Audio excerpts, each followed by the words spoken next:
Vous savez que le monde des médias a vécu ces dernières années un petit cataclysme, hein, quand même. Pas mal de milliardaires sont entrés dans la danse. On a intitulé cette rencontre, ce débat, pas n'importe comment, hein, Charles Sylvestre, hein, mon Charles. On a intitulé ça « Quelle éthique et quelle indépendance ?» pour la presse écrite, même si, évidemment, nos interlocuteurs vont déborder de la question de la presse écrite, mais on va quand même parler beaucoup de la presse écrite. Mais quelle éthique et quelle indépendance? On a fait venir 3 personnalités. Maria Santos Sainz, vous pouvez l'applaudir, qui est maître de conférence et qui a écrit un livre étonnant. Charles, je parle sous ton contrôle, mais quand même, un livre étonnant sur Albert Camus, journaliste, aux éditions Apogée. On a l'extrême bonheur, on lui a déjà dit, mais quand même, d'accueillir Guillaume Goubert, directeur de La Croix. C'est important qu'il soit là parmi nous. Et Patrick Le Yarrick, directeur de l'Humanité. Charles, c'est à toi. Alors, oui, quelle indépendance et quelle éthique pour la presse quotidienne, la presse écrite quotidienne, bon, c'est important, parce que ça sous-tend quelque part, que, en tout cas c'est dans mon esprit, que la presse quotidienne peut s'affirmer indépendante et ne pas avoir beaucoup d'éthique. Et il y a aussi des organes de presse qui peuvent dire qu'ils ont une éthique, mais il n'est pas sûr qu'ils soient totalement indépendants. Si vous voyez ce que je veux dire. Voilà. Donc, alors, pouvoir croiser les deux, l'indépendance et l'éthique, c'est très important. Parce que ce qui se joue, c'est le contenu de la presse. Parce que la presse a un contenu. Hein. Elle n'a pas qu'une forme. Voilà. Donc, si vous voulez, l'idée de départ, c'était, nous, pour l'humanité, j'ai passé 50 ans de ma vie à l'humanité, et avec les amis d'humanité, je continue un petit peu de m'y intéresser. Bon, évidemment, il y a le problème de l'existence même du journal qui est posé, Patrick Le Yarrick en parlera, c'était un problème extrêmement grave pour un journal, et dont je pense qu'il ne peut pas être, les autres organes de presse ne peuvent pas y être indifférents. Un journal qui meurt, il n'est pas remplacé. C'est une loi absolue. Et ces lecteurs se perdent. Voilà, c'est le cas de François, ça a été le cas de Combat. Bon, ça, voilà. Donc c'est une mort lente là, de la presse. Si elle accepte ça, qu'un journal disparaisse. Bon. Donc il y a un problème juridique, un problème financier, on va en parler, mais il y a un problème presque de valeur, de principe. Bon, alors, la référence la plus immédiate, bien sûr, il y a le fameux éditorial de Jaurès, Notre but, qui est un journal qu'il crée pour unifier les socialistes, donc c'est un journal qui a une couleur, c'est pas n'importe quoi. Mais en même temps, quand on le lit bien, c'est notre but, bon, c'est quand même une approche très large de la question du journalisme, hein. Ça je crois qu'on peut le dire. Mais il y a quelque chose de plus récent, et pour nous qui est assez fondamental quand même, c'est ce qu'on appelle d'une chose qui est connue par certains, et hélas pas souvent par beaucoup d'autres, c'est ce qu'on appelle les ordonnances sur la presse de 1944.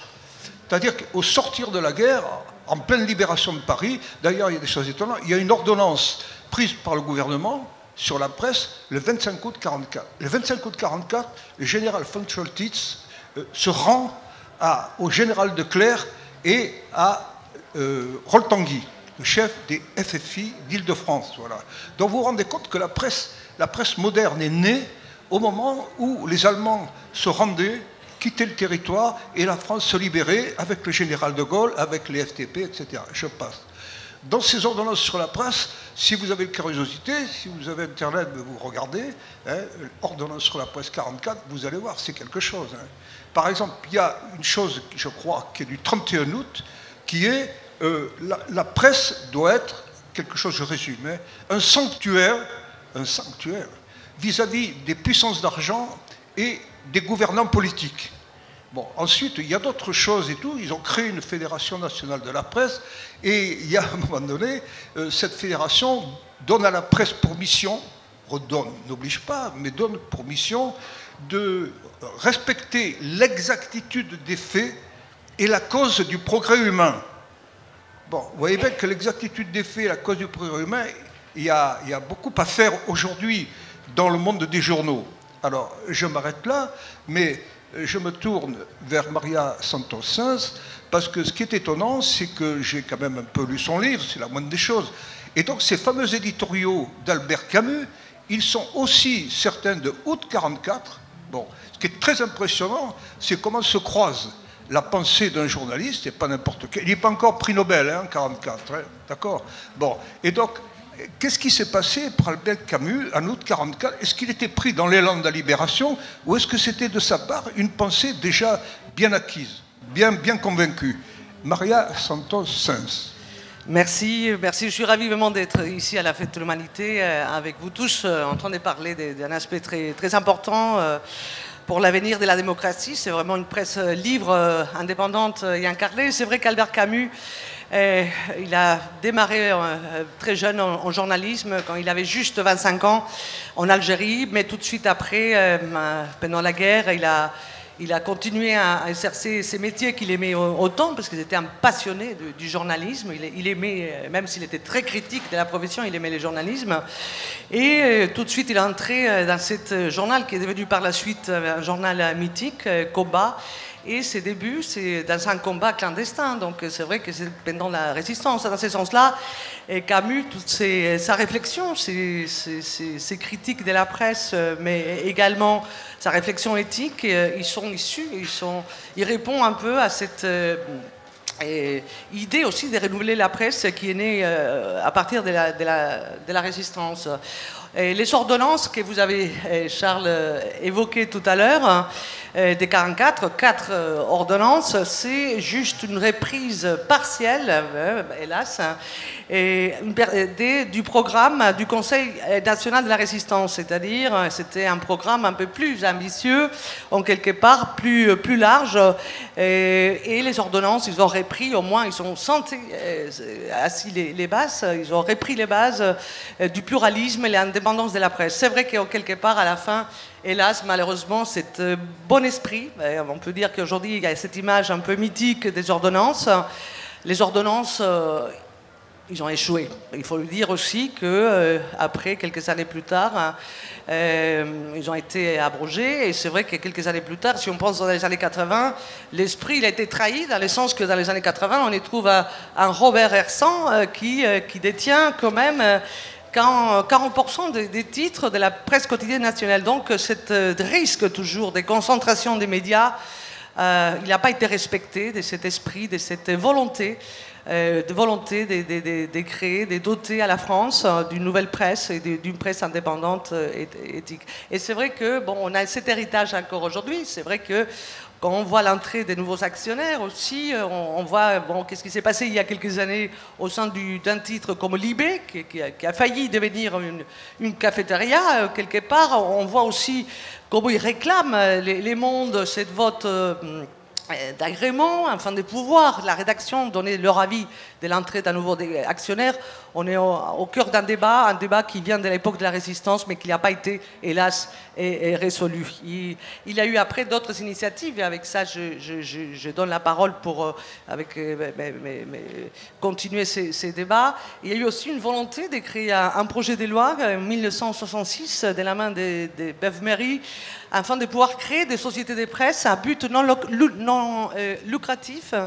Un débat qui est repris aujourd'hui. Il y a aussi cet économiste Julia Cage qui prétend aussi de reprendre cette formule, une formule qui par ailleurs elle a été reprise aussi récemment par Mediapart et qui permet aussi d'être à l'abri des puissances d'argent.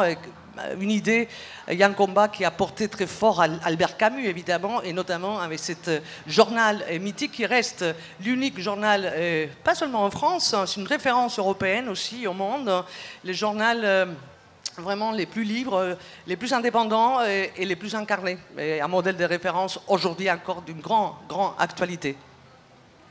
Alors, Guillaume Goubert, donc là, comment vous vous positionnez, comment vous pensez le journalisme aujourd'hui à la Croix, et peut-être plus qu'à la Croix, en rapport direct avec ce dont on vient de parler, c'est-à-dire ces fameuses ordonnances sur l'indépendance, d'accord, sanctuaire vis-à-vis des puissances d'argent, c'est des sacrés mots quand même. Bon.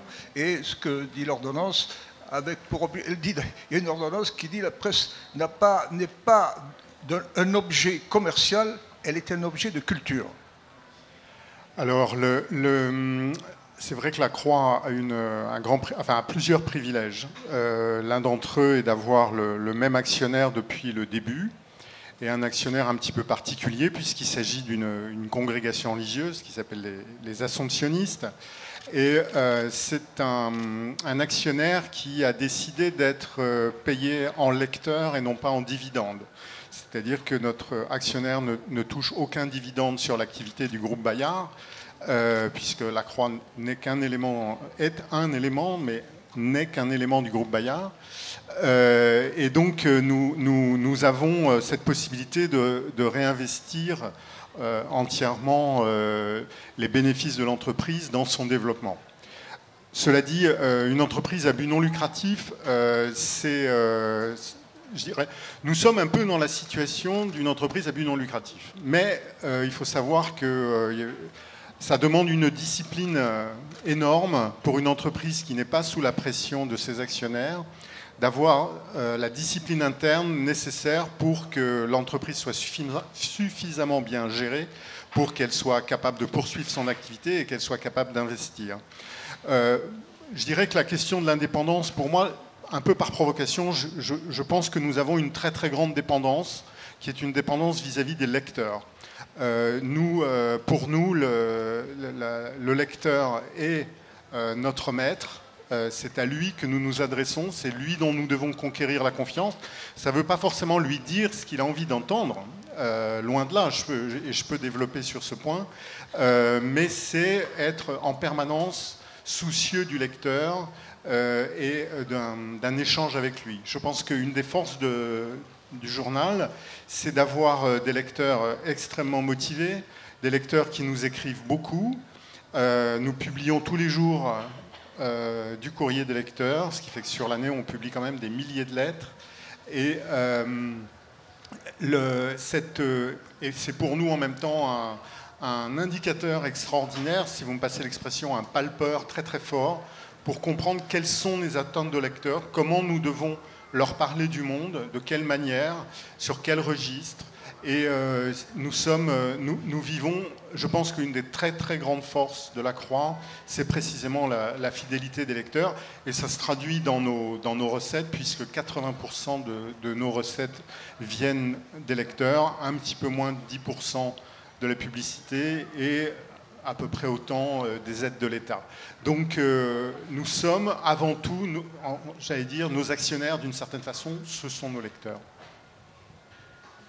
Alors, on va reposer. Alors, bon, il y a le cadre de l'humanité, on va en parler avec Patrick Leyaric, qui est son directeur. Bon, vous me pardonnerez cette petite allusion à mon parcours, le mien. Bon, je suis arrivé à l'Humanité en 66, j'avais été à la Marseillaise fin 62. Bon, quand je suis arrivé à l'Humanité, ils avaient besoin de renouveler les générations. Alors, moi, j'étais jeune à l'époque, je devais avoir 25-26 ans. Et la quasi-totalité de la rédaction de l'Humanité, à cette époque, c'était des résistants. Bon. Donc, Danton, qui était assez connu, Étienne Fajon, le directeur, c'est un héros, en quelque sorte, de la résistance parlementaire. Il s'est opposé, voilà. Andrieux était un lieutenant FTP, le fameux rédacteur en chef des années 60, 70, etc. Voilà, bon. Alors ça, bon, c'est le lien direct, là, pas avec les ordonnances, avec la résistance. La résistance vécue de façon humaine, personnelle et politique, et très politique. Bon, c'est évidemment, il renaît, Patrick Leyaric me corrigera, je pense qu'en 1944, qu'il reparaît l'Humanité, qui a été clandestin pendant toute la période de l'occupation. Bon, je ne remonte pas plus avant. Bon, et là, autant que je me souvienne, bon, que la mémoire des événements me revient, il est reparu en 1944, dans quelle relation directe ou pas avec ces fameuses ordonnances? Donc, quand il reparaît l'Humanité, c'est en 1944, et en même temps, il y a ces ordonnances. Comment se fait le lien entre l'Humanité, les idées qu'elle défend, bon, la cause qu'elle défend, et ces ordonnances? Est-ce qu'il y a un lien direct? Je ne sais pas bien répondre à cette question-là. Je ne suis pas assez qualifié. Ce qui est vrai, c'est que l'humanité se trouve dans ce mouvement-là pour conquérir relativement une sorte d'indépendance, parce que la propriété des journaux et la propriété des systèmes de distribution étaient entre les mains de quelques-uns, et il y a un certain nombre de choses qui sont faites, qui sont mises en œuvre. Mais elles sont relatives. Par exemple, dans la distribution, il y a un débat au Parlement où Fernand Grenier, député communiste de Saint-Denis, est à l'avant-garde pour un système de distribution qui permet de distribuer de manière à égalité tous les journaux dans tous les points de vente du pays, avec une spécificité de la presse quotidienne. Et le ministre de l'époque est un ministre radical, M. Bichet, et le rapport parlementaire et l'initiative parlementaire est transformé en acte gouvernemental qu'on appelle la loi Bichet. Alors, c'est un progrès, la loi Bichet, mais relativement, le groupe Hachette, c'est pour contrer le groupe Hachette, mais ça n'empêche pas, à la fin, dans la mise en œuvre, au groupe Hachette, dès l'opérateur à 49% du système de distribution qu'on appelle à l'époque les NMPP et qui aujourd'hui est Prestalis, et avec, pour les éditeurs, un système dit coopératif de distribution, mais on sait que Hachette et Lagardère ont en permanence apporté l'argent. Et quand ils se sont retirés de cela, on se trouve aujourd'hui dans une mécanique où Prestalis ne cesse d'être dans une difficulté, et maintenant on est en train de la démolir, la loi Bichet. Pas pour la presse quotidienne nationale, pour l'instant, dans la loi, là il va y avoir la commission mixte paritaire dans quelques jours, c'est une délégation de députés et de sénateurs, parce que la loi n'a pas été votée dans les mêmes termes. Mais au bout de toute façon, même si on préserve pour un temps la distribution des quotidiens, on veut faire un sort à part à un certain nombre de magazines. Pour certains, c'est justifié. C'est vrai que, par exemple, le taux de TVA pour, je ne sais pas, tel ou tel magazine de Voici ou de loisirs, du point de vue de l'utilité pour le débat démocratique, n'est pas le même que celui de l'Express, de la Croix ou du Monde et de l'Humanité, mais on voit bien que tout ceci est resté au fur et à mesure fragile. Et c'est vrai ce que vous disiez, ceci n'a pas empêché une reconcentration des médias en général et de la presse, parce que, comme on ne cesse de nous dire, il faut vous recapitaliser, il faut vous recapitaliser, il faut vous recapitaliser. Voilà, comme des perroquets, ce qu'on nous dit en permanence. Comme vous n'avez pas assez de capital, on comprend que vous soyez en difficulté. Mais que veut dire cette phrase, vous recapitaliser? Vous recapitaliser, c'est en quelque sorte nous dire de nous adosser aussi à des groupes qui ont des capitaux. Qui a des capitaux aujourd'hui? C'est les groupes industriels et financiers. Donc on se trouve dans cette dichotomie où il faut sans doute, bon, l'épisode des ordonnances, tout cet épisode autour des enjeux de la garantie du pluralisme de la presse, avec ce principe constitutionnel. Mais il y a beaucoup de principes constitutionnels qui ne sont pas mis en œuvre aujourd'hui. Par exemple, il y a un principe constitutionnel qui dit que tout le monde a le droit à un travail, ou on a le droit à la santé. Mais le principe constitutionnel, c'est que l'État est garant du pluralisme de la presse. Mais ça n'empêche pas des journaux de mourir, et ça n'empêche pas d'autres de souffrir énormément. Et donc, on est dans une période aujourd'hui totalement nouvelle, où il y a un bouleversement considérable du point de vue des propriétés, du point de vue des modes d'accès aux lectures et à la lecture. Et donc, il y a une conjonction entre la recapitalisation, comme il le dit si bien, c'est-à-dire l'apport de capitaux, et les développements numériques qui bouleversent totalement les moyens d'accès à l'information, une information qui est de plus en plus mondialisée. Et d'ailleurs, en même temps qu'on nous dit recapitalisation, on nous dit transition numérique. Vous devez vous transmuter dans le numérique. Oui, d'accord, mais se transmuter dans le numérique, contrairement à ce qui est souvent dit, ce n'est pas gratuit. Ça coûte extrêmement cher aujourd'hui parce qu'il faut produire, il faut donner du contenu, il faut avoir du matériel qui change d'ailleurs tous les 8 mois à peu près maintenant, parce que les évolutions, les progrès font. Et donc, des journaux comme les nôtres, vous avez aussi une part de ces difficultés, je le sais, et d'autres. Donc, il y a une nouvelle... on est entré dans une nouvelle période où il faudrait réinventer quelque chose aujourd'hui, je crois.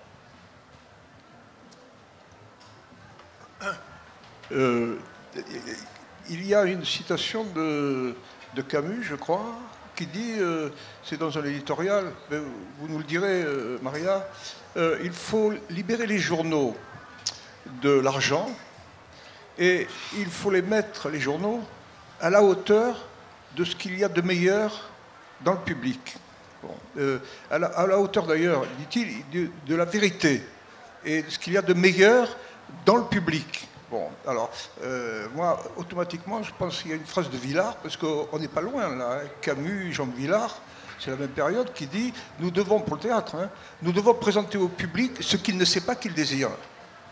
C'est une phrase, une formule extrêmement importante. Bon, alors, qu'est-ce qu'il veut dire, Camus, et comment il exprime ça exactement? Il faut mettre le public à la hauteur de ce qu'il y a de meilleur. C'est quoi ce meilleur en lui, dans le public? C'est vrai qu'il avait, c'est toute une référence éthique vraiment du journalisme, pas seulement pour sa réflexion, aussi par sa manière de pratiquer avec un journalisme honnête et intègre. Et pour Albert Camus, vraiment, il était très conscient de la responsabilité sociale des journalistes. Donc il pensait vraiment qu'il fallait être au service des lecteurs. Il plaçait au cœur du journalisme vraiment ce droit du savoir, hein, le droit à l'information, et toujours vraiment de renouveler ces contrats de confiance avec les lecteurs que, hélas, malheureusement, pour certains, pas tous, heureusement, parfois il a été un peu perdu et éloigné. C'est pour ça que nous sommes arrivés aujourd'hui à un état de crise, de confiance qui est alarmante par rapport à l'état de nos médias. Mais Camus, déjà, il avait réfléchi vraiment de cette importance, vraiment des responsabilités, d'abord de donner un ton, un langage, une responsabilité aussi auprès de la vérité. Et, il y a une phrase, bon, il y a beaucoup de phrases qui sont formidables, je vous invite à lire les livres, lire surtout Camus, mais moi j'aime beaucoup cette phrase qui fait lien, il fait énormément du lien avec cette responsabilité, c'est mal nommer les choses, c'est ajouter du malheur au monde, et ça interpelle justement à cette responsabilité journaliste de s'engager, toujours ces combats pour la vérité, et ça c'est au cœur des réflexions journalistiques de Camus. Et c'est vrai qu'il était journaliste dans des moments, à plein temps aussi, dans des moments assez courts au long de sa vie, mais avec beaucoup d'intensité. Il était journaliste à plein temps et l'intérêt, c'était justement cet exemple de faire un journalisme libre, éloigné des intérêts des partis politiques et des puissances d'argent, évidemment, parce qu'on connaît après qu'est-ce qui s'est passé avec Combat, comment il y a eu l'entrée de nouveaux actionnaires, et lui, il a décidé de quitter les journaux, hein, parce qu'il n'était pas conforme à la nouvelle ligne éditoriale qui pourrait avoir lieu avec l'entrée de nouveaux capital. Donc je pense que c'est vrai que c'est poser beaucoup de questions, des enjeux auxquels nous sommes encore confrontés, avec beaucoup d'idées aussi. Il parlait de la nécessité de changer les statuts juridiques de la presse. On parle aujourd'hui de cette possibilité aussi de voir si on peut plutôt aller vers la possibilité de créer un statut de presse à but non lucratif. Ça peut être une formule. Enfin, il faudra réinventer en tout cas. Et c'est très important, la crise des médias, des problèmes financiers, on voit avec l'actualité, notamment au monde, comment il faut récapitaliser et comment ils sont confrontés à l'entrée des nouveaux actionnaires, sans savoir si la ligne éditoriale risque de changer au sein du journal Le Monde. Il faudra protéger, c'est pas une marchandise, les journaux, les médias, c'est un service à la démocratie et vraiment les combats pour l'indépendance et cette éthique journalistique, elle est aujourd'hui bien plus que nécessaire. Alors, Guillaume Goubert, comment vous interprétez cette phrase de Camus qui dit il faut être à la hauteur de ce qu'il y a de meilleur dans le public? Je pense effectivement qu'il faut avoir, comment dire, il faut faire honneur à son public en fait. Il ne faut jamais sous-estimer son public. Il ne faut pas penser... Moi, j'ai toujours eu très peur en faisant ce métier, spécialement dans des fonctions d'encadrement, d'une forme de cynisme qui consisterait à dire c'est bien pour eux. C'est-à-dire, on se fait une idée de ce qu'attendraient les gens, qui est déjà une expression que j'aime pas du tout, et on ferait en fonction de ça. Non, je pense que il faut avoir une idée extrêmement exigeante de ce qu'est ce métier et se dire que notre public, c'est également ce qu'il attend. Dans le livre de Maria, il y a quelque chose qui m'a frappé. Alors, c'est pas Camus qui s'exprime, c'est Jean Daniel, qui est ancien patron du Nouvel Observateur et qui approche, qui va bientôt avoir 100 ans. Et Jean Daniel a fait une sorte de liste de tout ce que, enfin, d'un certain nombre de choses qu'Albert Camus détestait dans la profession, et ça donne ça: l'asservissement au pouvoir de l'argent, l'obsession de plaire à n'importe quel prix, la mutilation de la vérité sous un prétexte commercial ou idéologique, la flatterie des pires instincts, l'accroche sensationnelle, la vulgarité typographique, en un mot, le mépris de ceux auxquels on s'adresse. Je pense que le respect que nous éprouvons pour nos publics est certainement, comment dire, le gage de notre réussite. C'est-à-dire qu'on ne peut pas réussir durablement et positivement en méprisant son public. Et parfois, mépriser son public, je le répète, ça peut vouloir dire, respecter son public, ça peut vouloir dire lui dire des choses qu'il n'a pas envie d'entendre, l'obliger à regarder des choses qu'il n'a pas envie de regarder. Mais il y a une chose dans la liste que je viens de citer, et c'est un mot qui est déjà venu plusieurs fois dans notre conversation, il y a quelque chose qui est très important, c'est la vérité. Je pense que notre profession, au cours de la période récente, a trop abdiqué sur ce qui est sa vocation, qui est la recherche de la vérité des faits. Alors c'est évidemment extrêmement difficile à atteindre. Autrefois on parlait beaucoup d'objectivité, maintenant on n'ose plus trop, parce qu'on sait bien que l'objectivité, ça existe peut-être dans les sciences, mais dans la vie humaine c'est très très difficile de savoir qu'on est vraiment objectif. Mais il y a une forme de loyauté vis-à-vis des faits, vis-à-vis de la réalité. Je trouve que dans notre profession actuellement, nous avons trop tendance, je n'exclus pas totalement la croix de ce défaut, parce que ça nous arrive certains jours, de mettre sur la table des versions concurrentes et de dire au public, débrouillez-vous avec. Je trouve que notre vocation en tant que média, c'est de faire progresser la connaissance de la vérité. Et parfois, effectivement, par rapport au public qui s'en est nôtre, ça peut vouloir lui dire des choses qu'il n'a pas très envie d'entendre. Pour prendre un cas qui est dans l'actualité en ce moment pour nous à la Croix, avec les débats sur la bioéthique, et donner à nos lecteurs les raisons de ceux qui sont pour cette loi, qui sont favorables à la PMA pour les couples de femmes, etc. Rendre compte des opinions des personnes qui ne pensent pas comme nous ou comme la plupart de nos lecteurs. Il y a une partie de notre public qui trouve ça insupportable, mais nous, on pense qu'on a ce rôle, qu'on doit rendre ce service de permettre à nos lecteurs d'entendre des choses dont il n'est pas familier, des argumentations qu'il ne connaît pas bien, de façon à pouvoir affiner sa propre opinion, y compris pour s'y opposer. Mais voilà, tout ça pour dire que le respect du public est premier, mais que respecter le public, c'est pas forcément le caresser dans le sens du poil.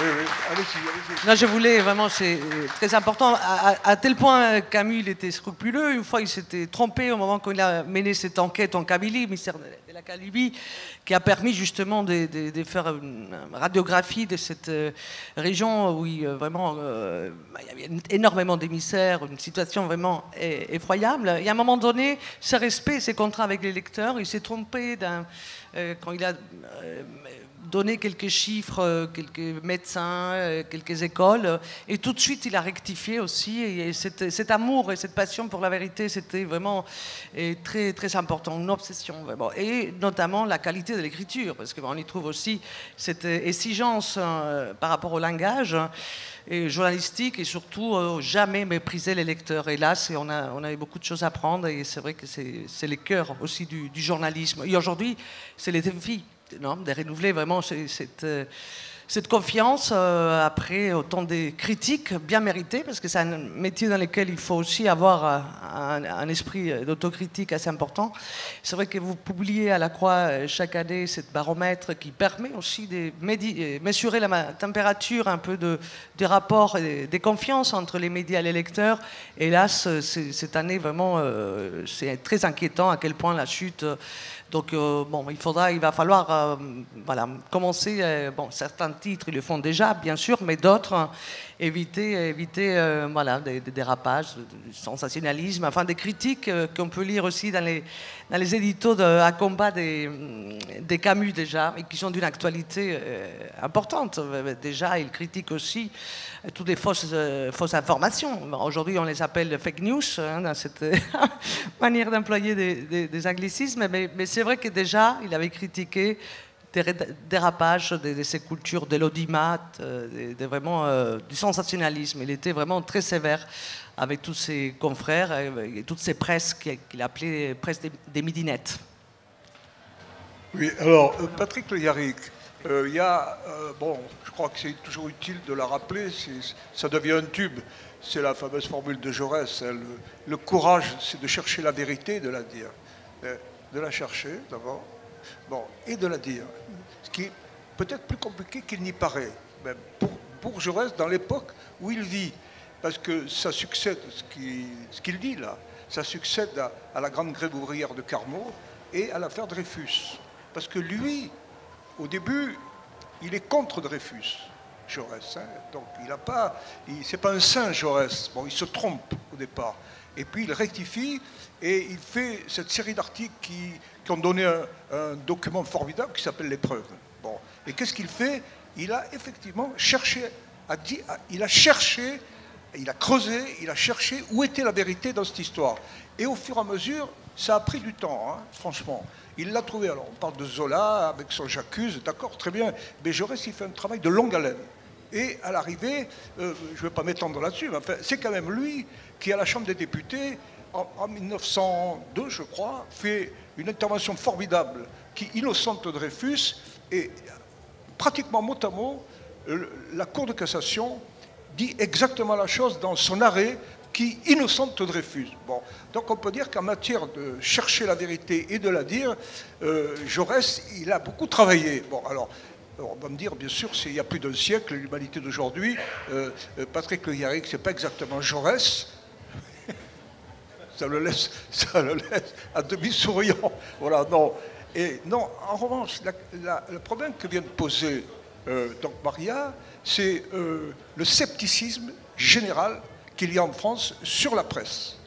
Grosso modo, hein, des études par exemple dans la Croix ou dans Télérama, les gens ne croient pas à ils ne croient pas que les journaux disent la vérité. Il faut bien le dire là-bas. Alors, est-ce que, Patrick Le Yarrick, pour l'humanité, est-ce que l'humanité aussi souffre de ce scepticisme? Je crois, oui, à certains moments. Mais le courage, c'est de chercher la vérité et de la dire, c'est-à-dire ce beau texte qu'il a fait lors de la remise des diplômes aux lycéens à Albi. Tu as raison, elle est extrêmement puissante. Mais moi, j'aime aussi beaucoup le bout de texte de son éditorial dans lequel il dit qu'il crée un journal pour permettre à toutes les intelligences libres de juger par elle-même des événements du monde. Et c'est à relier avec le précédent petit débat entre public et journal, etc. Moi, je crois qu'il y a un mouvement de va-et-vient. Moi, par exemple, je pense que... Est-ce que l'humanité a toujours dit la vérité? Je ne le pense pas. Est-ce qu'elle le dit encore aujourd'hui? Ça demande parfois à être vérifié, parce qu'il y a une complexité de la vérité, il y a des contradictions dans les événements, dans les situations. Est-ce que nous sommes en situation de les déplisser comme nous devrions le faire? Ça mérite d'être discuté. Mais l'inverse aussi. Moi, je suis d'accord avec l'idée, respecter le public, etc. Mais pour un organe comme le nôtre, qui est très typé quand même, moi, il m'arrive certains jours d'avoir des problèmes. Par exemple, quand sur la fête de l'humanité, nous disons il y a un enjeu extrêmement important pour l'avenir avec les retraites. Nous disons au secrétaire général de la CGT, toi, est-ce que ça te dirait d'être dans une confrontation avec le ministre en charge des retraites? Il est haut commissaire en titre, mais c'est un ministre. Il dit oui.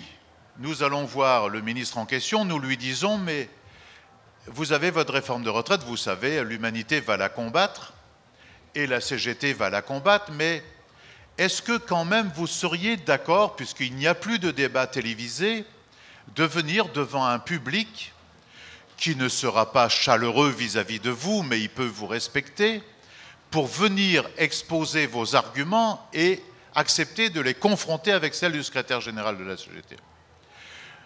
Moi, je vous dis franchement, je suis très très mal à l'aise quand des gens de ce niveau-là acceptent de venir débattre, dont ils savent que nous ne sommes en rien d'accord avec sur leur réforme et qui sont sifflés. Mais ce n'est pas le seul cas, j'en prends un autre. Dans un stand hier après-midi, il y avait une amie à moi, que j'aime beaucoup, avec qui j'ai beaucoup de relations, qui s'appelle Aurélie Trouvé. Elle s'est trouvée dans un stand sur le débat sur le climat et elle a dit cette phrase à un moment qu'il fallait aménager une sortie progressive du nucléaire. Quelque chose qui est très discutable parce que c'est assez modéré de dire progressif puisqu'on ne sait pas si c'est dans 5 ans ou dans 50 ans ou dans 500 ans. Mais elle emploie cette phrase. On peut être d'accord ou pas. Moi, j'ai mon opinion sur le nucléaire. Il n'est pas tout à fait sans doute celui de Aurélie Trouvé au fond quand on discute. Mais elle vient à la fête, elle expose ça. Je ne crois pas que nous soyons obligés de la siffler, même quand on n'est pas d'accord. Parce que quelqu'un qui met une opinion opposée à ce qu'on pense, bon, il y a à gratter. Pourquoi dit-on ça? Sur quelle base, disons, notre interlocuteur dit ça? Qu'est-ce qu'il a comme étude? Et est-ce que c'est vrai? Est-ce que notre opinion est vraie? J'avais une fois écrit dans un texte qu'on n'achète pas un journal, y compris l'Humanité, pour voir écrit dans l'Humanité ce qu'on pense déjà. Ça m'a valu une flopée de lettres. Mais je maintiens ce que je dis. Dans l'Humanité, comme nos amis à la Croix, c'est pareil. Il vient d'ailleurs de le dire, et puis je pense qu'il ne vous dit pas tout, parce qu'avec le nouveau pape, vous avez vos contradictions, un peu comme certaines autres. Et donc quand il y a une discussion comme ça, une confrontation, bon, mais je crois qu'il faut respecter, et même nous sommes des corps vivants. La Croix, tous les matins, il y a une conférence de rédaction comme à l'Humanité, puis il y en a une seconde qui critique ce qu'on a fait la veille, et souvent les critiques sont très acerbes, très contradictoires aussi, sont à l'image des lecteurs. Mais condamner un journal pour une page ou un article, là, il y a quelque chose qui ne va pas. Parce que il y a même aujourd'hui des lectrices ou des lecteurs qui en sont à nous demander de revenir à un moment où il ne faut pas parler de certaines actualités ou de certaines personnes. Il y en a qui sont énervés quand il y a le président de la République à la une de l'Humanité. Tout le monde sait bien qu'on n'a jamais ni défendu l'avant-dernier président de la République, le précédent, ni celui-ci. Mais mettre sa photo à la une du journal ne veut pas dire acceptation de sa politique. C'est pas du tout ça. C'est qu'on fait un journal, c'est discutable mettre la photo ou pas. Moi aussi, parfois, certains jours, je dis, bon, ils savent bien, les gens de la rédaction qui sont là, ils savent bien. Je dis, pourquoi vous avez fait ça? Mais je ne condamne pas le journal que je lis pour ça. Et quand je lis La Croix, où il y a une immensité d'informations qui m'apportent, qui ne sont pas traitées d'ailleurs par nous ou traitées différemment. Par exemple, ils viennent de faire, j'ai vu que vous avez fait un document, je crois que c'est pour les jeunes, sur campus. La Croix, je fais de la pub, hein, ne vous abonnez pas tous à La Croix, sinon on fait un abonnement groupé. Mais ils viennent de faire un document sur Israël-Palestine. Mais c'est une merveille.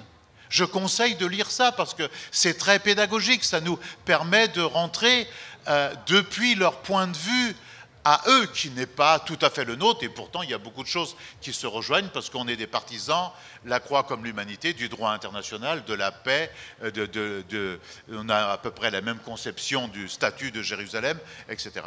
Et donc, je n'arrive pas à bien dire ce que je veux dire, Charles.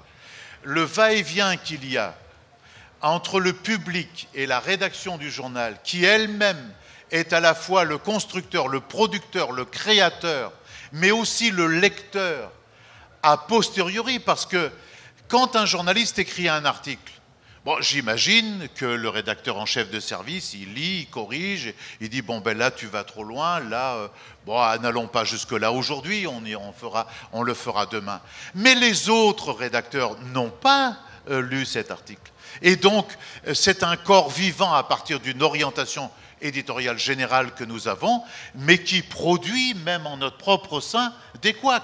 Même quelque chose que je pense le mardi matin, vous allez dire, il est un peu bizarre ce type, ce qui est un peu vrai, mais quelque chose je pense le mardi matin, je dis, bon, faisons-le comme ça. Mais quand j'ai le journal, bon, en général je l'ai assez tôt le soir, mais quand je lis le journal le lendemain, je me dis non, nous sommes insuffisants, nous n'avons pas bien traité. Donc la question cette question complexe de la vérité et de la dire, je crois qu'il faut la traiter il faut penser que des gens travaillent derrière ça. On est d'accord ou pas d'accord. Moi, je suis quelquefois pas d'accord avec des articles de l'Humanité, mais depuis 20 ans, j'en ai pas censuré un seul, ni demandé d'en enlever un seul, jamais, ni de rien retrancher. Jamais je ne l'ai fait.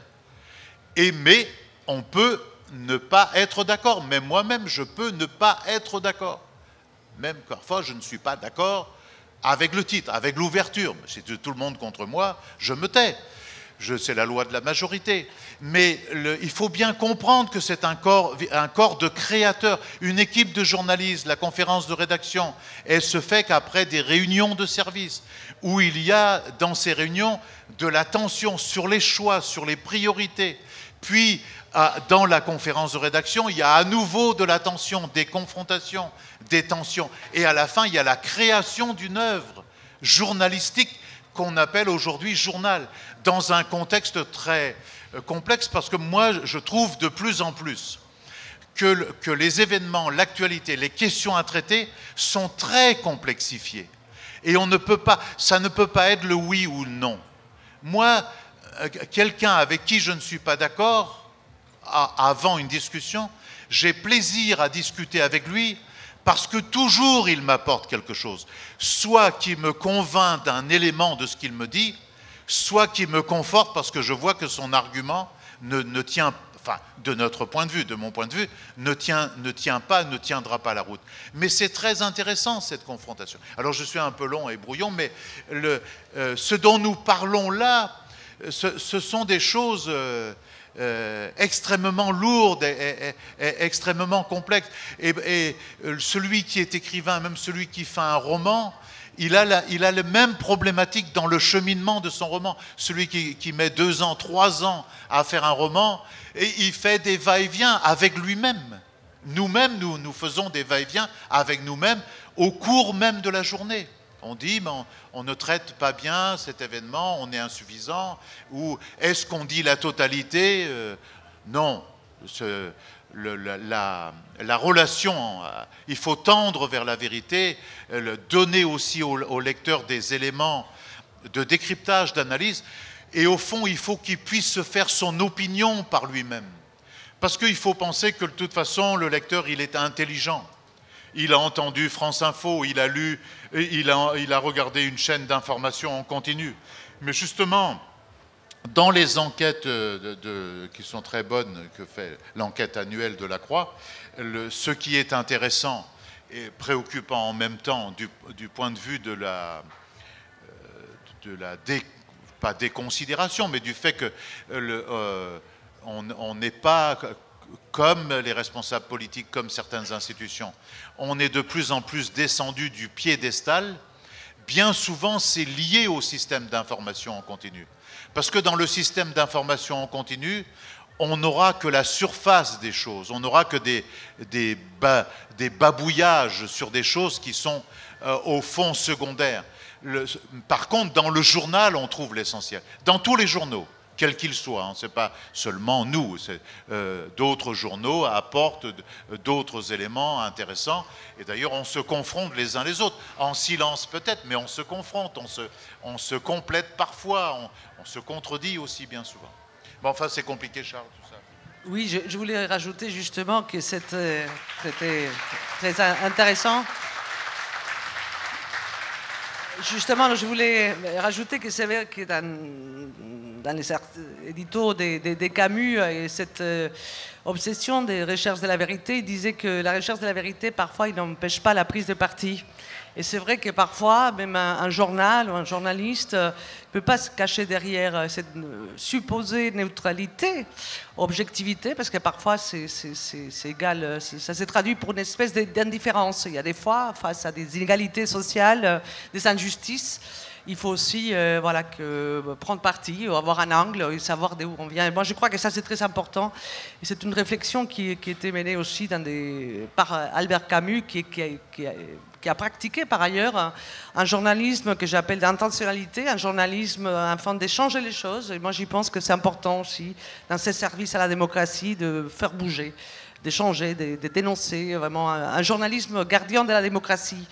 Et donc, c'est quelque chose de très important. Je voulais juste rajouter cette réflexion de Camus.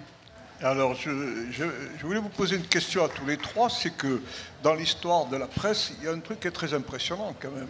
L'Humanité, donc en 1904, est créée par Jaurès. Jaurès, quelque part, c'est un philosophe. On dirait professeur de philosophie, agrégé de philosophie, mais quand on lit un petit peu son œuvre, c'est un petit peu plus que le professorat quand même. Hein. Bon, et il y en a un deuxième, lui, qui arrive en 1944, c'est Albert Camus. Parce que moi, j'étais un passionné de Camus, je devais avoir 16 ans. Bon, l'étranger, ça m'a beaucoup impressionné. Bon, mais il n'a pas écrit que l'étranger, Camus. Et chez Camus, il y a quand même aussi, si on peut dire, il y a un philosophe chez Camus. Et je crois qu'il ne le démentirait pas. Et puis il y en a un troisième qui est plus récent. C'est quand Libération, le dernier en date, qui n'est pas celui de Dasté de la Vigérie, qui n'est justement pas celui, qui est le Libération de l'après 68, dans la poussée de mai 68, ben c'est Sartre, qui est encore un philosophe. C'est quand même assez remarquable. On dirait que quand même les grands courants aussi dans la presse, ce qui fait naître les journaux, ce n'est pas qu'un désir d'écrire ou d'éditer, c'est aussi qu'il y a un besoin d'exprimer quelque chose de plus profond, qui relève de la philosophie. Jaurès en 1904, Camus en 1944, et Sartre, je crois que c'est 70, 71, enfin quelque chose comme ça. Vous regarderez sur YouTube. Voilà. Alors, comment vous interprétez ça? Bon, et ça touche à quelque chose aussi, qui est ce qu'on appelle la culture. Bon. Et la culture, pour moi, et je ne suis pas le seul, ce n'est pas que les pages de spectacle dans un journal. Un journal a une culture. Il défend une culture qui est quelque chose de plus large que les spectacles. Bon, on le dit souvent ici. Voilà. Comment vous interprétez ça, ce fait que, dans la presse française en tout cas, mais je ne suis pas sûr que ça ne soit que dans la presse française, la force d'un journal lui vient aussi d'un courant philosophique. Je crois que c'est les directeurs qui pourront parler mieux que moi, ils sont mieux placés. Juste, je voulais rajouter que c'est vrai qu'avec Combat, il y a eu aussi une pluralité, une ouverture des tribunes, comme vous avez évoqué tout à l'heure, un journal malgré une ligne éditoriale très marquée, et très claire et très transparente, parce qu'il faut aussi savoir bien expliquer où nous sommes, hein, quelque chose qui n'est pas toujours, il ne faut pas se cacher derrière. Et justement, c'est vrai que Combat, c'était un exemple également des tribunes ouvertes, où voilà, des philosophes, où il y avait vraiment des gens d'une grande qualité culturelle, et ça fait partie de la formule du succès du journal, qui était, comme je disais tout à l'heure, unique en Europe et un modèle de référence aujourd'hui. Mais probablement, j'imagine qu'aujourd'hui, vous avez plus de choses, tous les deux en étant directeurs, pour parler de votre choix aussi des tribunes. Je pense effectivement que la pérennité d'un organe de presse tient beaucoup à ses convictions et à l'expression claire de ses convictions. C'est vrai que la Croix est un quotidien catholique, n'a jamais cherché à le dissimuler, mais a quand même à une époque hésité à adopter un autre titre pour essayer de toucher davantage de personnes. Et on s'appelait, du coup on a introduit dans le titre l'événement, on s'appelait La Croix l'événement. Et l'option, c'était éventuellement de petit à petit augmenter l'événement, diminuer la croix. C'était avant l'événement du jeudi, hein, je précise. Cette décision n'a pas été prise et je m'en réjouis tous les jours parce que je suis convaincu que si la croix était devenue l'événement, elle aurait disparu. Nous serions restés trop cathos pour les non-cathos et plus assez cathos pour les cathos. Je trouve qu'il est beaucoup mieux d'affirmer clairement qui nous sommes. Comme disait Dominique Quignot, qui dirigeait le journal avant moi, qui était la première femme à diriger un quotidien en France, elle disait « Nous sommes catholiques, nous espérons être chrétiens. Nous sommes catholiques, et je dirais même plus précisément catholiques romains, parce qu'il y a aussi les catholiques orientaux. Voilà, c'est ce que nous sommes, c'est ce qui nous constitue. Ne cherchons pas à le dissimuler, mais essayons d'entrer en dialogue avec tous les autres. Ce qui, encore une fois, ne veut pas dire cacher ses convictions. Ce que j'ai décrit tout à l'heure sur les lois de bioéthique, ça n'empêche pas le journal, en éditorial, d'exprimer une position sur ces lois. Mais quand on essaie d'expliquer le débat qu'il y a autour, le contenu de la loi, etc., nous devons respecter entièrement la matérialité, la véracité des faits. Mais voilà. Donc, être habité par une conviction forte, alors ça peut être celle d'un philosophe comme Camus. Moi, j'ai été très touché dans le livre de découvrir à quel point Camus avait aimé ce métier. Et je suis très heureux, parce que moi, j'étais aussi très marqué par Camus au fil de ma vie, de savoir que cet homme a partagé notre passion pour ce métier. Il y a une phrase qu'on cite souvent de lui, vous me direz Maria si elle est exacte, on dit qu'il aurait dit un jour, il y a 3 endroits au monde où je me sens innocent, c'est les tribunes d'un stade avant un grand match de football, parce qu'il adorait le football, les coulisses d'un théâtre avant les 3 coups et le marbre d'un journal au moment du bouclage. Et cette phrase m'a toujours beaucoup ému, et en lisant le livre, j'ai découvert à quel point il s'est passionné. Je veux dire, Sartre, avec Libé, c'était sans doute plus, je dirais, idéologique, mais j'y mets pas une connotation péjorative, mais je veux dire, voilà, il s'agissait de se battre pour des idées. Albert Camus, il avait vraiment la passion du marbre, justement, il avait vraiment la passion du plomb, comme on disait autrefois, il n'y a plus de plomb, malheureusement, même moi, j'ai pas connu le plomb, alors que j'ai plus de 60 ans. Mais voilà, il a eu cette passion pour la matérialité du métier, pour l'exercice quotidien du métier. Mais il était en même temps habité par des convictions extrêmement fortes, comme l'était certainement aussi Jaurès quand il a fondé l'Humanité. Je dois répondre à ça.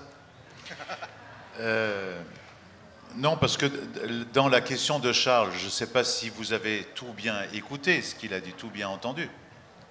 Moi, j'ai entendu. Et il a dit il a dit qu'avant, il y avait des gens, des grands hommes, des grands philosophes, Jaurès, Camus, Sartre, il n'a pas dit Beuve-Méry. Et donc, nous, on a quand même un petit problème, parce que nous mettre devant nous ces monuments, alors qu'on a du mal à monter sur les épaules de ces monuments. Donc, tu es donc en train de dire exactement ce que je pense, Charles, c'est qu'aujourd'hui, il n'y a plus ça, ce qui est malheureusement vrai. Maintenant, bon, sans plaisanter, encore que ce n'est qu'une demi-plaisanterie, pour élargir le propos, aujourd'hui, dans les fonctions de directeurs de journaux, on appelle d'ailleurs plus ça des directeurs, parce qu'il y avait une ambiguïté à l'époque entre directeur politique et directeur de publication et directeur gestionnaire. C'était une sorte d'ambiguïté, le mot directeur. Dans le monde capitaliste, on a réglé ça, puisque maintenant, le directeur, il est devenu directeur général, mais le directeur général, il n'a qu'une chose à faire, c'est de s'occuper des comptes du journal. Sa fonction de directeur général, elle est totalement découpée de ses fonctions de directeur politique et de directeur éditorial, bien que c'est lui qui va devant les tribunaux quand le journal est poursuivi, mais ça c'est une autre affaire. Et cette nuance-là a son importance parce que ça pousse à gérer une œuvre culturelle, qu'il s'agisse du cinéma, du théâtre ou d'un journal, comme une entreprise normale. C'est-à-dire que la problématique aujourd'hui qui est demandée par l'État, par les commissaires aux comptes, mais ça c'est leur métier qui vous suivent, les conseils d'administration, les conseils de surveillance, je ne sais quoi. On dit qu'il faut savoir gérer, il faut que les comptes soient toujours bien à l'équilibre, etc. Et donc il faut, à partir de là, on comprend bien que vous perdiez des lecteurs, mais vous ne pouvez pas avoir plus de dépenses que vous n'avez de recettes que les lecteurs vous apportent. Et la conclusion de cette opération, elle revient donc à dire, eh bien, vous réduisez les masses salariales des entreprises. Si vous réduisez la masse salariale des entreprises, vous appauvrissez le journal. C'est-à-dire que d'abord, vous faites comme malheureusement, on est contraint de le faire à l'Humanité, vous commencez par réduire un certain nombre de dépenses de déplacement des journalistes. Vous avez supprimé tous vos correspondants internationaux, vous supprimez le peu de correspondants régionaux que vous avez, puis vous baissez les frais de reportage à l'intérieur du pays. Et après, quand vous avez fait tout ça, on vous demande quand même de faire un plan social. Et dans ce plan social est toujours attaqué le cœur de la valeur, c'est-à-dire l'information. Qu'est-ce qui fait la valeur d'un journal et une différence entre un journal? La Croix sur un événement.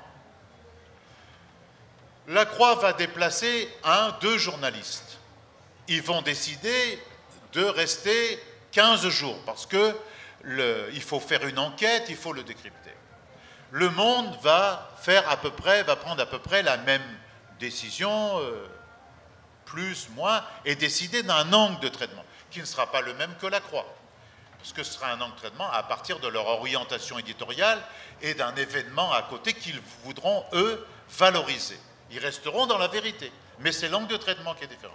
L'Humanité va dire, eh bien, tu ne resteras pas qu'1 jour, tu iras 2 jours, il n'y aura pas 2 journalistes, il n'y en aura qu'un seul, tu n'auras même pas de voiture pour y aller parce que nous n'en avons pas. Et donc, la valeur, à partir de l'angle de traitement des uns et des autres, ne sera pas la même. Et je prends cet exemple, mais je pourrais faire l'inverse. Et donc, si on réduit, par exemple dans le cinéma, si on réduit les fonds qui servent à la création artistique, aux acteurs ou à l'acteur dont on pense qu'il pourrait jouer le rôle, mais qui est plus cher que l'acteur amateur que j'ai rencontré cet été au bord de la plage, ou au théâtre, ou par exemple, comment il vient de me dire, il y a des peintures, des sérigraphies pour l'humanité. Il vient de m'expliquer tout à l'heure, il me dit, mais tu sais, on vend toutes les sérigraphies à 250 €, mais celle-là, normalement, elle vaut 1200 €. Pourquoi? Parce qu'il y a une combinaison entre l'œuvre et celui qui a créé l'œuvre, parce qu'il a une réputation. Dans le journal, c'est pareil. À l'humanité comme chez vous, il y a des journalistes qui ont des réputations, qui ont une valeur créative. Et on sait qu'un tel, sur un dossier international, le lectorat a repéré ce journaliste et il dit mais je sais qu'avec lui, je vais avoir un angle de traitement, il va m'apporter, parce que je le connais. Un autre va faire une chronique, une tribune, il dit je sais qu'il va m'apporter ça, que je cherche. Un autre, sur une pièce de théâtre, ou la critique d'un livre, il dit j'ai plutôt confiance en lui. Il dit, mais il me conseille un livre, j'ai plutôt confiance en lui. C'est différent de Bernard Pivot dans le journal du dimanche dernier, par exemple. Pourtant, Bernard Pivot, il a une grande valeur au journal du dimanche, mais il n'a pas la même pour le lecteur de l'Humanité. Donc, si on diminue ça, ce qu'on nous impose, on nous impose, pas parce qu'on est des salauds de patrons, mais parce qu'on nous dit, ben, de toute façon, maintenant, moi, je vais te mettre en redressement judiciaire parce que tu ne peux pas continuer à accumuler des dettes comme... Nous disons, vous avez une responsabilité publique. Mais on dit, mais qu'est-ce que tu crois? On est une vache à lait. Tu veux vivre sous perfusion, mais tu n'as pas honte de vivre sous les crédits publics. Or, le cinéma, on n'a pas sauvé le cinéma en France et en Italie sans l'intervention publique. Le théâtre subventionné, c'est la même chose, et c'est heureux. Sinon, vous n'aurez que des banalités. Parce qu'entre nous, soit dit, est-ce qu'on veut avoir seulement Hanouna le soir chez nous? Parce que c'est ça la question. Moi, je ne vous raconte pas des histoires. C'est ça la question qui nous est posée. Et donc, que Hanouna puisse vivre, bon, peut-être, parce qu'il y a des financements, il est adossé à un groupe. Mais s'il n'y a pas la responsabilité nationale, la responsabilité publique sur la question de la création journalistique pour faire vivre la démocratie, il y aura des problèmes. Parce que, c'est mon dernier mot, nous, si on sous-estime, je dis ça pour La Croix, comme je le dis pour Le Figaro, comme je le dis pour Le Monde, je le dis pour Les Échos, pour Libération, pour une grande partie de la presse régionale. Si on continue comme ça à s'assécher, à se démembrer comme on est en train de nous le faire, il va rester quoi? Il va rester Hanouna, mais ce qui est insuffisamment dit, je l'ai dit à plusieurs reprises sur la fête, donc je le redis, autour de la nébuleuse de l'extrême droite et de M. Bannon, vous savez, M. Bannon est le conseiller politique de M. Trump. Là, il a été emmené comme commissaire politique dans l'Union européenne. Il a un bureau à Bruxelles, c'est lui qui était le conseil de M. Salvini. Il est le conseil de Madame, je ne sais pas comment elle s'appelle, Madame Marion Maréchal, mais ils ont de la production éditoriale aujourd'hui. Et moi, autour de moi, j'ai des gens bien plus forts, bien plus calés que moi. Ils lisent ça, et ils me disent donc de le lire pour savoir comment ces gens-là prennent l'actualité, comment ils prennent même la question politique, éthique, sociétale. Vous savez, ce sont des revues de grande qualité, et dans l'écriture, on n'est plus chez Jean-Marie Le Pen, on est ailleurs, et des gens peuvent être intéressés par ça. Mais ce n'est pas fini, parce que justement, ces mêmes gens d'extrême droite, ils sont chez Hanouna le soir, ils sont à LCI, à BFM, à CNews, toute la journée. Et ils sont jeunes, beaux, dynamiques, ils parlent bien, Ils font un décryptage de l'actualité. Si on n'y prend pas garde, on dit, mais tiens, il parle bien celui-là. C'est peut-être vrai ce qu'il dit. Et donc, il y a quand même un mélange dans l'info-business et dans le spectacle business, dans le show business en quelque sorte. Aujourd'hui, du bain dans lequel on nous met, où il faut faire attention au moment où on a bien conscience que c'est difficile de lire un journal, c'est difficile de lire un livre, c'est difficile de lire parfois un article, parce qu'on a plein de choses sur ces petits machins là qu'on appelle les téléphones portables. On a plein d'infos tous les jours. Et ça dans tous les domaines. C'est pas seulement pour la politique, c'est aussi dans le domaine culturel, c'est du point de vue du sport. Et tout est brouillé. Tout est embrouillé. Vous voyez bien que tout est embrouillé. Regardez. Je n'arrête là parce que je suis trop bavard et puis Charles va me critiquer. Et j'aime pas quand Charles me critique. Mais regardez ce qui s'est passé la semaine dernière. Il y a des propos homophobes dans les stades. Dans le foot, on brasse des milliards et des milliards. Et la ministre des Sports a été courageuse, mais elle n'a pas un rond pour faire ni une campagne. Mais par contre, il y a des milliards à la fédération. Lui, le président, il dit, mais...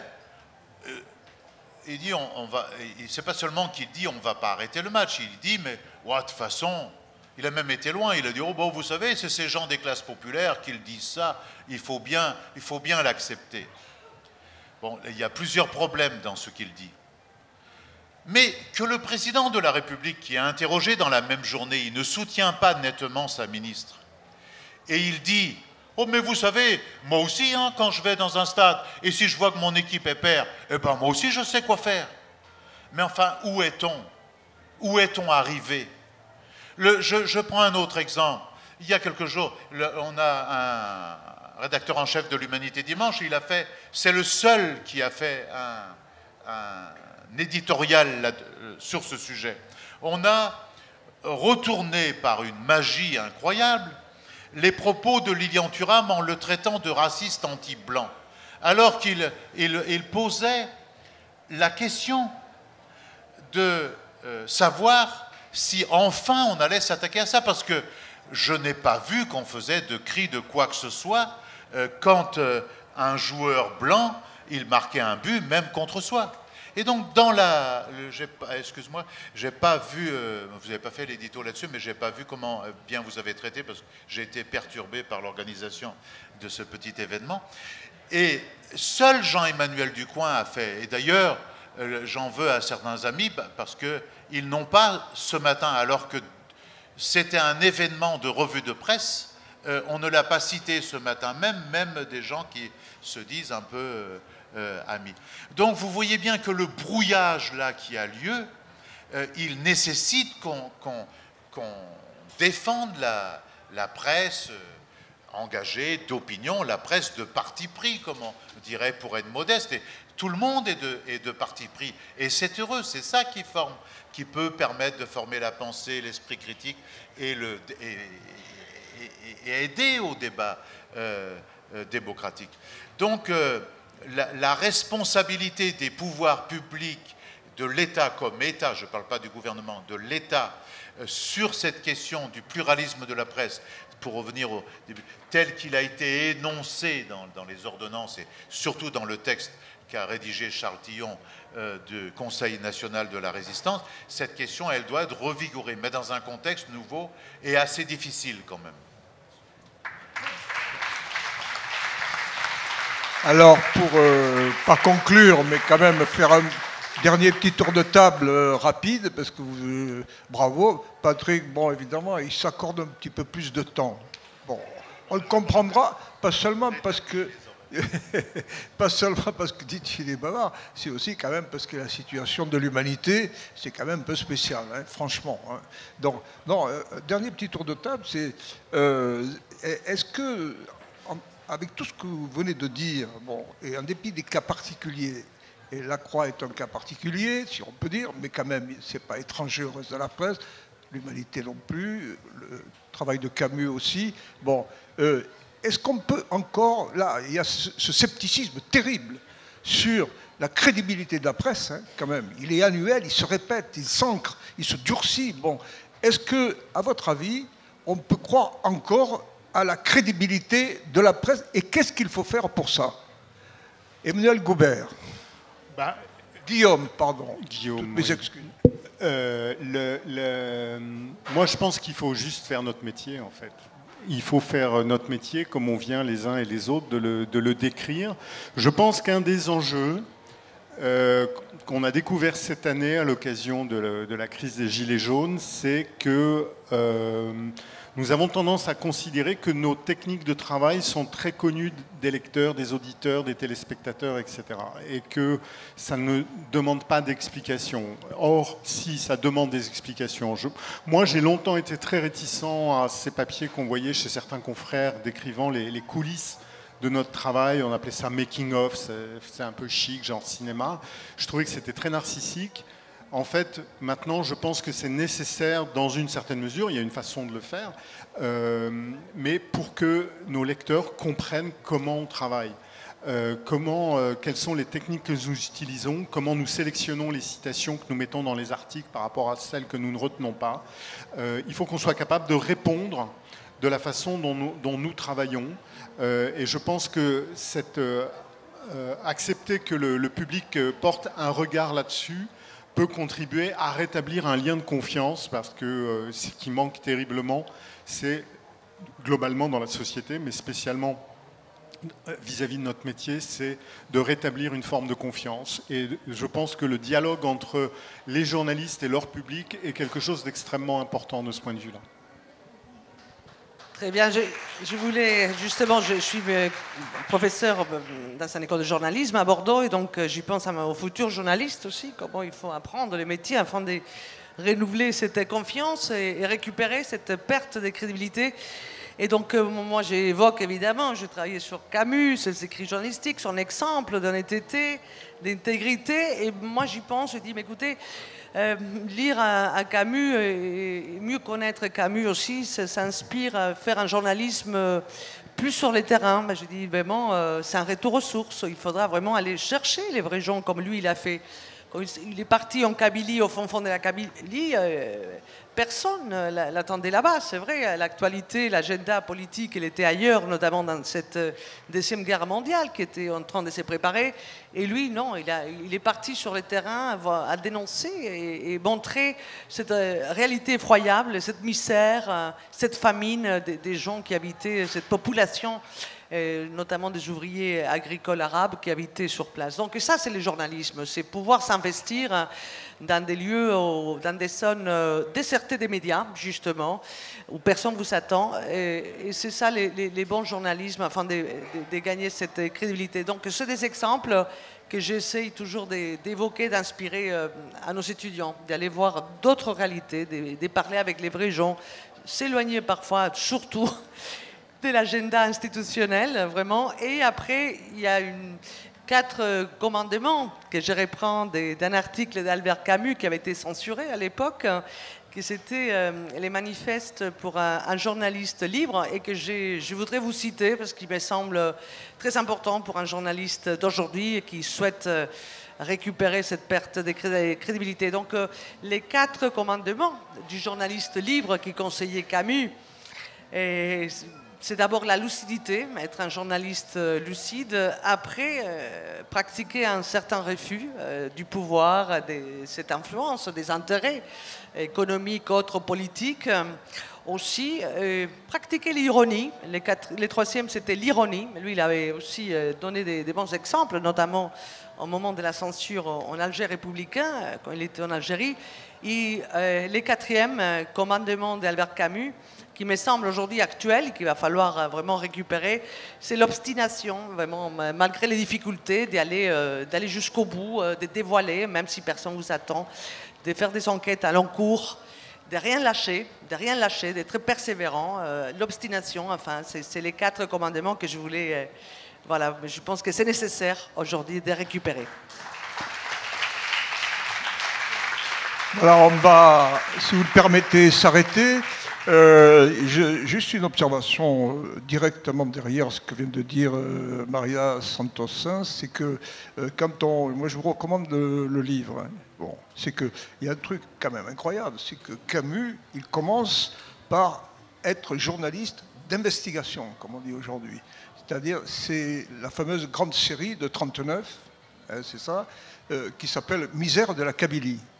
Donc il va en Kabylie, il enquête sur tout, sur les détails, comment ils vivent, etc. Est-ce que ça évolue? Est-ce que ça progresse? Eh bien, il dit non, ça évolue pas. Non, ça ne progresse pas. Donc, il est impitoyable sur le constat de cette misère-là. Et un jour, il va devenir un grand éditorialiste, philosophique, politique et tout. Bon, tout ça pour vous dire que quand même, c'est très intéressant ça, parce que vous avez dans le journalisme les deux chaînons, là, raccrochés. L'investigation, chercher la vérité et la dire, et à un moment donné, se prononcer sur les événements, qu'ils soient intérieurs, extérieurs. Et lui, Camus, il ne s'est pas gêné.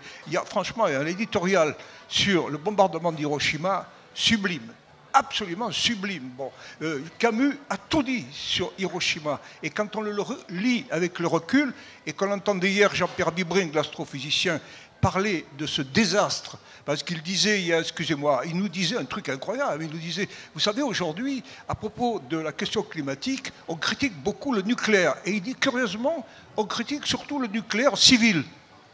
Et il dit, je n'entends pas de campagne, de critique contre le nucléaire militaire. Alors il dit, c'est quand même autre chose. Il dit, les gens devraient se mobiliser aussi pour dire, arrêtez, vous allez nous suicider. Bon, parce qu'il y a tous, c'est pas la peine d'être 7 ans, vous avez bien compris. Donc Camus, à l'époque, avec Hiroshima, il avait reniflé cette histoire. Qu'on abordait une période de l'histoire où une bombe à retardement était là. Alors, ils en avaient balancé une à Hiroshima, une autre à Nagasaki, mais ils savaient très bien que ça allait précéder d'un stock de bombes nouvelles. Et voilà. On y est, voilà. Mariage, excusez-moi d'avoir tiré ça de Camus, parce que je trouve qu'à propos de l'investigation dans le petit peuple kabyle, et tout d'un coup, un élan d'humanité, de cœur, et aussi quand même de prospective sur une question comme le nucléaire militaire, franchement, Camus, bon, je vais vous dire, je vais être sincère, moi j'ai été un amoureux de Camus à cause de l'étranger, de l'homme révolté, etc. Et puis, il m'a un peu fâché sur la guerre d'Algérie. Voilà, c'est comme ça. Vous savez, on lui prête une phrase terrible. Entre la justice et ma mère, j'ai choisi ma mère. Bon, c'est pas la peine d'ouvrir le débat là, parce qu'on en aurait pour 3 heures. Mais ça a été un peu schématisé, cette histoire, il faut bien le dire. Mais c'est vrai que je dis que, moi j'ai l'habitude de dire, je l'ai pratiqué, la guerre d'Algérie, j'y étais, je dis, Camus a raté la marche de l'indépendance. Il n'a pas raté la misère en Algérie. Mais le jour où la question d'indépendance, avec des combattants pour l'indépendance, avec des fusils et tout, a éclaté, là, il n'a pas aimé ça. Il ne voulait pas de cette violence-là. Voilà. Donc, mais depuis, je vais vous dire franchement, à la lecture du livre de Maria, ça y est, je pardonne à Albert Camus son erreur sur la guerre d'Algérie. Voilà, bon, en direct devant vous. Parce que reste le journaliste. Et ce qui nous intéresse aujourd'hui, franchement, quand même, c'est pas de revenir éternellement sur la guerre d'Algérie, on peut le faire, c'est quand même le journalisme, l'idée qu'on s'en fait. Camus s'est fait une grande idée du journalisme. Je crois qu'à la Croix, on se fait, comme disait l'autre, une certaine idée du journalisme, et à l'humanité aussi. Donc, merci à vous 3 d'avoir été là, et à bientôt, et vive le journalisme de vérité.